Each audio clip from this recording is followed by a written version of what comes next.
I'm here today to talk about our relationship with China and several new measures to protect American security and prosperity. China's pattern of misconduct is well known. For decades, they've ripped off the United States like no one has ever done before. Hundreds of billions of dollars a year were lost dealing with China, especially over the years during the prior administration. China raided our factories, offshored our jobs, gutted our industries, stole our intellectual property, and violated their commitments under the World Trade Organization. To make matters worse, they are considered a developing nation, getting all sorts of benefits that others, including the United States, are not entitled to. But I have never solely blamed China for this. They were able to get away with the theft like no one was able to get away with before because of past politicians and, frankly, past presidents. But unlike those who came before, my administration negotiated and fought for what was right. It's called fair and reciprocal treatment. China has also unlawfully claimed territory in the Pacific Ocean, threatening freedom of navigation and international trade. And they broke their word to the world on ensuring the autonomy of Hong Kong. The United States wants an open and constructive relationship with China, but achieving that relationship requires us to vigorously defend our national interests. The Chinese government has continually violated its promises to us and so many other nations. These plain facts cannot be overlooked or swept aside. The world is now suffering as a result of the malfeasance of the Chinese government. China's cover-up of the Wuhan virus allowed the disease to spread all over the world, instigating a global pandemic that has cost more than 100,000 American lives and over 1 million lives worldwide. Chinese officials ignored their reporting obligations to the World Health Organization and pressured the World Health Organization to mislead the world when the virus was first discovered by Chinese authorities. Countless lives have been taken and profound economic hardship has been inflicted all around the globe. They strongly recommended against me doing the early ban from China, but I did it anyway and was proven to be 100% correct.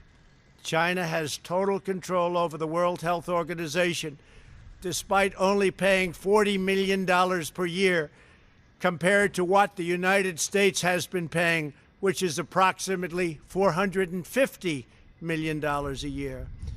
We have detailed the reforms that it must make and engage with them directly, but they have refused to act. Because they have failed to make the requested and greatly needed reforms, we will be today terminating our relationship with the World Health Organization and redirecting those funds to other worldwide and deserving urgent global public health needs. The world needs answers from China on the virus. We must have transparency. Why is it that China shut off infected people from Wuhan to all other parts of China? It went nowhere else. It didn't go to Beijing. It went nowhere else. But they allowed them to freely travel throughout the world, including Europe and the United States. The death and destruction caused by this is incalculable. We must have answers, not only for us, but for the rest of the world. This pandemic has underscored the crucial importance of building up America's economic independence, reshoring our critical supply chains, and protecting America's scientific and technological advances. For years, the government of China has conducted illicit espionage to steal our industrial secrets, of which there are many. Today, I will issue a proclamation to better secure our nation's vital university research and to suspend the entry of certain foreign nationals from China who we have identified as potential security risks. I am also taking action to protect the integrity of America's financial system, by far the best in the world. I am instructing my Presidential Working Group on Financial Markets to study the differing practices of Chinese companies listed on the U.S. financial markets with the goal of protecting American investors. Investment firms should not be subjecting their clients to the hidden and undue risks associated with financing Chinese companies that do not play by the same rules. Americans are entitled to fairness and transparency. Several of the most significant actions we're taking pertain to deeply troubling situations unfolding in Hong Kong. This week, China unilaterally imposed control over Hong Kong's security.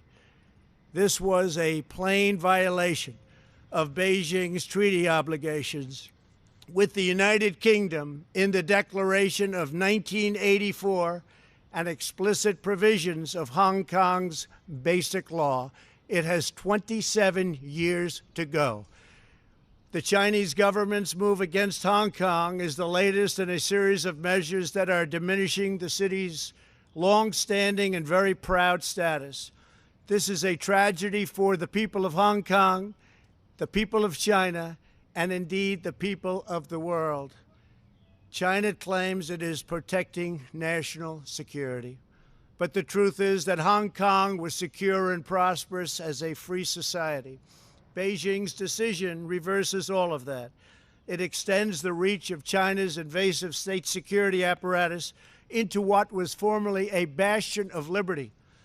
China's latest incursion, along with other recent developments that degraded the territory's freedoms, makes clear that Hong Kong is no longer sufficiently autonomous to warrant the special treatment that we have afforded the territory since the handover.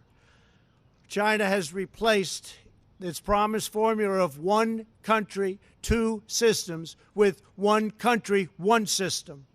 Therefore, I am directing my administration to begin the process of eliminating policy exemptions that give Hong Kong different and special treatment.